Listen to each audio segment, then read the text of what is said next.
성부와 성자와 성령의 이름으로 말씀드립니다. 여러분, 고해성사 해보셨습니까? 아마 교회에 나오신 지 얼마 안 되신 분들은 생소한 단어일 것입니다. 그런데 이 고해성사를 하고 나면 굉장한 마음의 자유함과 기쁨을 맛볼 수가 있습니다. 제가 처음 고해성사를 했던 기억은 청소년 시절이었는데 강화에서 성령세미나가 있었어요. 그래서 그 중간에 고해성사를 해야 된다 해서 고해성사를 준비하는데 제가 아마 하룻밤 꼬박 새면서 A4 용지에 그 뭐 청소년이니까 그렇게 죄를 많이 짓고 살았겠습니까? 그런데 한 가지 기도하면서 죄를 적어보니까는요, A4 용지로 앞뒤로 3장인가 3장 반이 꽉 차더라고요. 그래가지고 그걸 가지고 고해하는 신부님한테, 그때 제 기억으로 한성규 신부님인데 부산교고 미국에 가서 목회하셨던 분인데요. 그 신부님한테 고해를 하고 나와서 그걸 불살라 버리래요. 그래서 죄를 적었던 것을 다 불살라 버렸는데 얼마나 기쁜지 아마 그때의 기억이 지금도 있습니다. 근데 제가 여러분한테 여기서 질문을 하나 할게요. 신자가 나와서 죄를 고백하면 사제는 그 신자에게 보속의 말씀을 주고, 이제 마지막으로 사제가 신자에게 하는 말씀이 있습니다. 보석을 주고 마지막으로 하는 말씀이 있는데 무엇인지 혹시 아시는 분 있으면 제가 소정의 선물을 하나 드리겠습니다. 신부님이 고해성사하고 나가는 그 교인에게 뭐라고 얘기하는지 혹시 아세요? 이런 얘기입니다. 주님께서 교우의 모든 죄를 용서해 주셨으니 평안히 나갈지어다, 이렇게 이야기를 해요. 중요한 것은 이 말씀을 믿고 나갈 때 자유함이 있는 겁니다. 하나님이 내 죄를 듣고, 하나님이 내 이 죄를 고백하는 것을 다 듣고 오늘 용서해 주셨구나, 이걸 믿어야 한다는 거예요. 그렇습니다. 죄사함도 믿음으로 받는 거예요. 죄사함도 믿음이 있어야 되는 겁니다. 그런데 어떤 분들은 고백은 잘하는데 믿지 않는 사람이 있어요.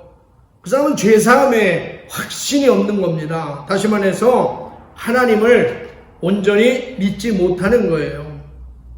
예를 들어서 이런 이야기입니다.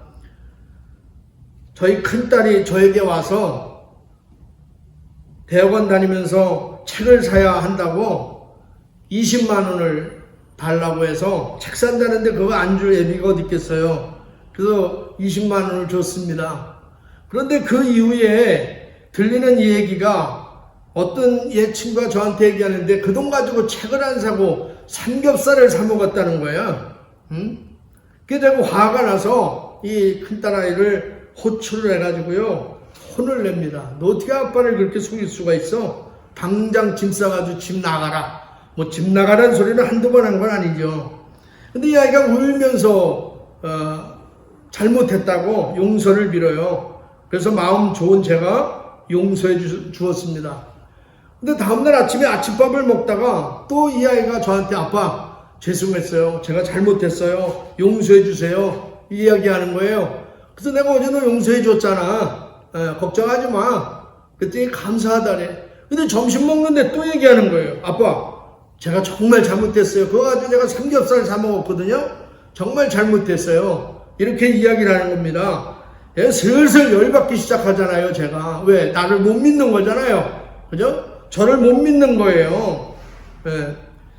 고해성사도 마찬가지라는 거예요. 고해성사 할 때도 믿음이 있어야 하는 거예요. 내가 주님께 내 죄를 고백하면 하나님께서, 자비로우신 하나님께서 나의 죄를 용서해 주셨다, 이런 믿음이 있어야 하는 겁니다. 왜 그래요? 요한일서 1장 9절의 말씀을 보면, 그러나 우리가 우리의 죄를 하나님께 고백하면 신실하시고 의로우신 하나님께서는 우리의 죄를 용서하시고 우리의 모든 불의를 깨끗이 씻어주실 것입니다. 아멘.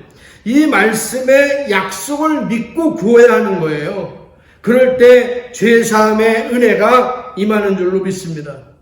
그래서 사자가 마지막에 주께서 교회의 모든 죄를 용서해 주셨으니 평안히 나갈지어다, 이렇게 선포하면 신자는 아멘하고 기쁨으로 나가면 되는 것입니다. 그런데 이 말의 의미를 깊이 생각해 보아야 합니다. 주께서 교회의 모든 죄를 용서해 주셨으니 평안히 나갈지어다. 이 말은 나가서 또 죄짓지 말라는 말씀도 있는 거예요. 또 나가서 죄짓지 마. 이런 의미가 있는 거예요. 그렇죠? 이 말씀의 의미는 다시는 죄짓지 말라는 말씀이고요. 또 하나는 내가 죄사함을 받았으니 너도 다른 사람의 죄를 용서해 주면서 살아가라. 이런 의미입니다. 저는 고해성사의 그 감격을 지금도 잊을 수가 없습니다. 우리 성가 중에 고해성사의 은혜를 아주 잘 표현한 성가가 있어요. 성체성가인데 제가 원래는 노래를 잘해서 한번 해볼까 했는데 설교하다가 하면 안 되더라고, 곡조가. 한번 가사를 읽어줘 볼게요. 너의 죄를 없앴으니 평안히 나갈지라. 나를 용서하신 말씀 내려주신 예수님. 나의 생각, 나의 행실, 내 입술에 지은 죄 뉘우치며 오는 나를 용서하여 주시네. 여러분 모두 죄사함의 확신을 가지고 살아가는 여러분 되시기를 주님의 이름으로 축원합니다. 우리말 가운데 3세번이라는 말이 있습니다. 하여튼 우리나라 사람들은 3세번을 좋아해요. 가위바위보를 해도 3세번을 합니다. 저는 집에서 저희 막내딸이랑 리모컨 가지고 채널 전쟁할 때도 3세번, 설거지할 때도 3세번, 3세번이 좋은 거예요. 운동 경기를 해도 3세번을 합니다. 그렇게 하지 않으면 우기기 시작해요. 아침에 아이들 학교 갈 때 깨울 때도 웬만한 아빠들은 3세번 해요. 셋 동안 일어나라. 하나, 둘 하면 셋 동안에 딱 일어납니다. 우리는 이 셋이란 숫자를 한계 숫자로 보고 있는 거예요. 그 유대인들의 한계 숫자는 몇일까? 유대인들도 역시 3번입니다. 그 당시 랍비들은 형제가 잘못해서 회개하면 3번까지는 봐주어야 한다. 이렇게 얘기를 했어요. 여러분 이것도 조금 대단한 거잖아요. 그죠? 3번 용서한다는 게 대단한 거예요. 우리는 누가 잘못하면 한 번에 끝냅니다. 뭐 다른 기회가 없어요. 딱 한 번이야. 이걸 화끈하다고 생각해요. 3세번 이거 중요한 거예요. 오늘 본문을 보니까 베드로가 주님께 이렇게 질문해요. 21절 말씀입니다. 그때에 베드로가 예수께 와서 주님, 제 형제가 저에게 잘못을 저지르면 몇 번이나 용서해 주어야 합니까? 7번이면 되겠습니까? 하고 묻자. 3번도 아니고 7번이나 용서해야겠다고 합니다. 이거 정말 대단한 거죠. 여러분 중에 7번씩 용서하고 살아가는 사람이 몇이나 있어요? 별로 없습니다. 단칼이죠. 아주 냉정합니다. 지난 주일 복음에서 교회에서 형제가 잘못하면 어떻게 하라 그랬어요? 둘이 찾아가서 만나고 그 사람의 잘못을 다 일러주고, 그래도 깨닫지 못하면 한두 사람을 데리고 가서 또 찾아가고, 그래도 깨닫지 못하면 교회에 알리고 영적 지도자들을 데리고 가서 교회의 권위로 이야기하라 이랬어요. 그런데 또 잘못을 합니다. 그렇게 했는데도 또 잘못을 해요. 그러면 언제까지 교회 안에서 용서해 주어야 하느냐? 언제까지 용서해 주어야 하느냐? 이 질문입니다. 주님은 이러한 베드로의 질문에 뭐라고 말씀하셨어요? 22절입니다. 예수께서는 이렇게 대답하셨다. 7번뿐 아니라 7번씩 70번이라도 용서하여라. 7번씩 70번이면 490번입니다. 뭐 490번이나 용서하라는 말씀의 뜻은 뭐예요? 꼭 한 번 한 번 세서 그러라는 거 아니잖아요. 지속적으로 하라는 거예요. 끝까지 용서하고 용납하라는 말씀이에요. 다시 말해서 용서는 한 번으로 끝나서는 안 된다는 것입니다. 매일 순간순간 용서해야 된다는 말씀이에요. 왜 그런지 아십니까? 왜 그래요? 우리도 매일, 저와 여러분도 매일 순간마다 죄를 짓고 용서받아야 할 사람이기 때문에 그래요. 오늘도 저는 하나님 앞에 죄를 졌어요. 마음으로 지은 죄, 입으로 지은 죄, 생각으로 지은 죄 얼마나 많아요. 오늘도 저는 주님 앞에 용서를 받아야 될 사람이에요. 그렇기 때문에 이 용서는 한 번으로 끝나는 것이 아니라 지속적으로 하라는 거예요. 매일같이 하라는 거예요. 그런데 본문에서 중요한 포인트가 있어요. 그게 뭐죠? 누가 나에게 잘못했느냐 하는 거예요. 이게 중요한 겁니다. 누가 나에게 잘못했느냐? 나와 상관없는 사람이 저에게 죄를 지면 저는 얼마든지 용서해요. 제가 그래도 꽤 괜찮은 사람입니다.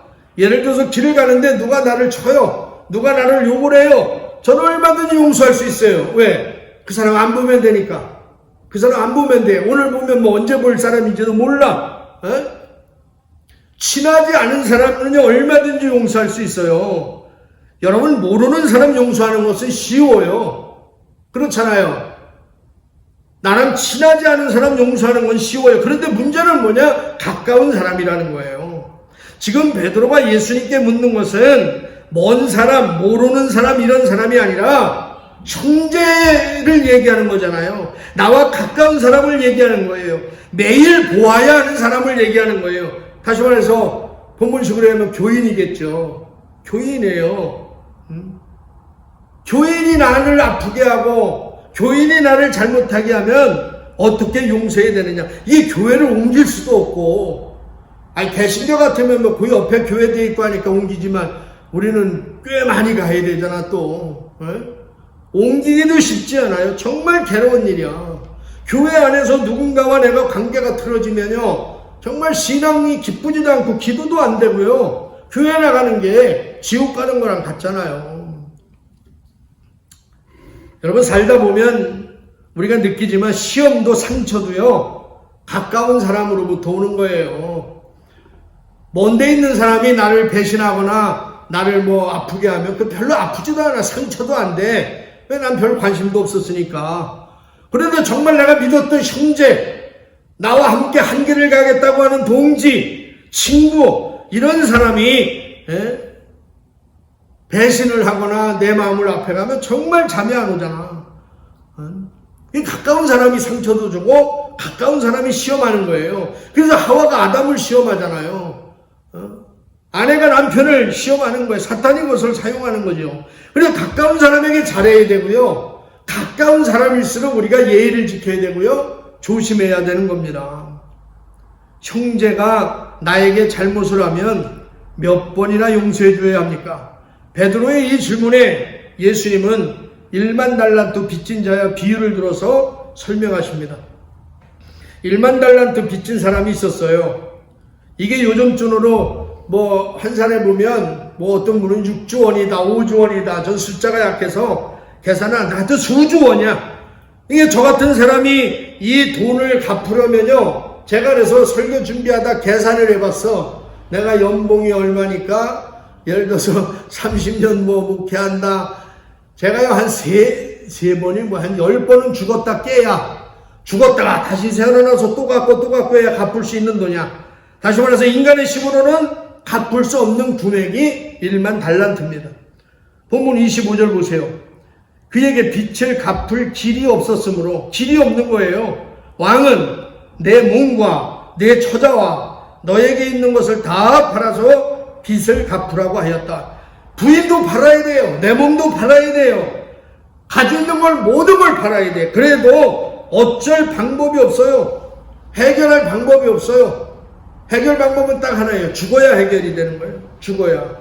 그런데 이 문제를 해결할 유일한 방법이 하나 있어요. 뭡니까? 26절, 27절 봅니다.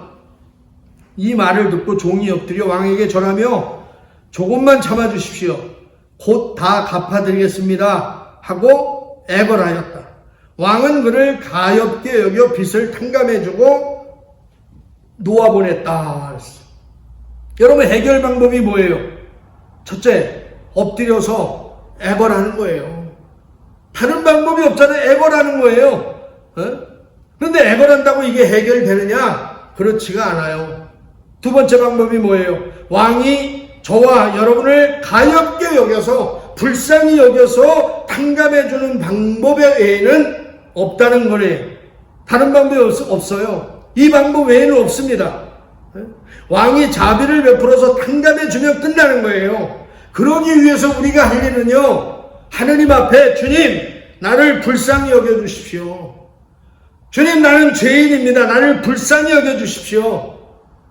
이것 외에는 없다는 사실을 여러분 기억하시기 바랍니다. 다른 방법이 없는 거예요. 여러분, 누가 하나님을 사랑하는 줄 아세요? 자기의 죄를 볼 줄 아는 사람, 자기의 죄를 보고 죄사함 받았다는 확신이 있는 사람이 하나님을 사랑하는 사람입니다. 누가복음 7장 47절에 보면 적게 용서받은 사람은 적게 사랑한다 그랬어요. 그렇기 때문에 죄가 많은 곳에 은혜가 많은 거예요.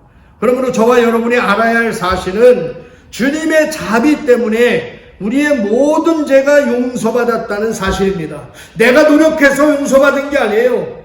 내가 성경을 많이 알고 착한 일을 해서 용서받은 게 아니에요. 전적으로 하나님의 자비하심, 하나님의 자비, 우리를 불쌍히 여기시는 예수 그리스도의 그 자비 때문에 저와 여러분이 1만 달란트의 모든 죄를 탕감받은 것입니다. 이것을 우리가 은혜라고 얘기하는 거예요.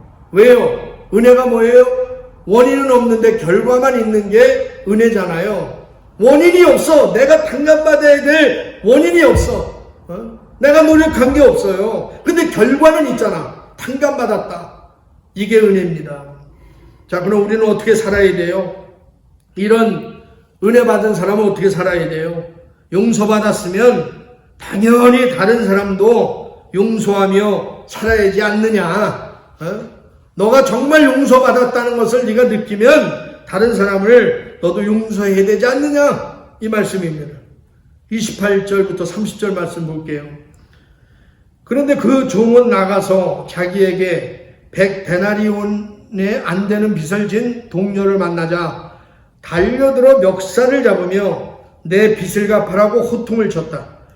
그 동료는 엎드려 꼭 갚을 터이니 조금만 참아주게 하고 애원했다. 이건 아까 그 사람이랑 똑같이 애원했잖아요. 근데 왕은 자비를 베푸는데 이 사람은 그렇지가 않아. 30절. 그러나 그는 들어주기는커녕 오히려 그 동료를 끌고 가서 빚진 돈을 다 갚을 때까지 감옥에 가두어 두었다. 여러분, 1만 달란트의 빚을 탕감받은 사람의 이 행동을 여러분 어떻게 보십니까? 여러분 어떻게 보세요? 나쁜 놈입니까? 괜찮은 놈입니까? 죽어마땅한 놈입니까? 1번 나쁜 놈이다. 2번 괜찮은 놈이다. 3번 죽어마땅할 놈이다. 그런데요, 지금 이 사람 이야기를요, 누굴 이야기하는 거예요? 이 사람이 지금 누구예요? 옆 사람입니까? 예수 믿지 않는 사람이에요? 아닌 거 아시잖아요. 누구예요? 바로 오늘 나를 이야기하는 거잖아요. 바로 여러분을 이야기하는 거잖아요. 여러분이나 저나 그렇게 산다는 거야. 하나님 앞에 내가 그렇게 은혜로 죄상을 받아놓고 형제를 미워하고 형제를 용서하지 못하고 정죄하고 심판하고 그래서 교회에 사랑이 없다는 소리를 듣잖아요. 교회에 사랑이 있어 본 적이 있는지 우리가 정말 묵상해 봐야 돼. 저희 큰딸이 책 산다고 거짓말하고 20만 원 가져가서 삼겹살 아까 먹었다 그랬잖아요. 제가 용서했지 않습니까? 그랬더니 이 아이가 자기 방으로 들어가서 공부한다고 들어가요. 그러더니 방에서 또 난리 우등쾅쾅 소리가 나고 난리가 나. 그래서 왜 뭔 소린가 했더니 지 동생을 잡는 거예요. 그래서 내가 왜 그러냐고 들어가서 물으니까 얘지가 언니 방에서 1,000원짜리 하나 떨어진 걸 가져나갔다는 거예요. 말도 안 하고. 그래서 열나가지고 동생을 잡아요. 제가 슬슬 열받기 시작합니다. 그래서 다시 그 얘기를 끊어. 야, 내가 너 20만 원 사기당했는데도 봐줬는데 1,000원 가지고 어떻게 그럴 수 있냐. 이게 말이 됩니까? 그런데 저와 여러분은 지금 그렇게 살고 있다는 거잖아요. 특별히 옆 사람이 나에게 잘못한 게 없어요. 뭐 물질적 손해를 끼친 것도 없고 그냥 자기 혼자서 난리 치는 사람이 더 많아. 자기 생각, 다시 말해서 유령에 사로잡혀서요. 갑자기 분노하고 또 기도 좀 하면은 설교 듣고 나면 은혜 받았다고 또 용서한다리고요. 이틀 지났다가 또 열받고요. 갱년기도 아닌데 그런 사람 많잖아요.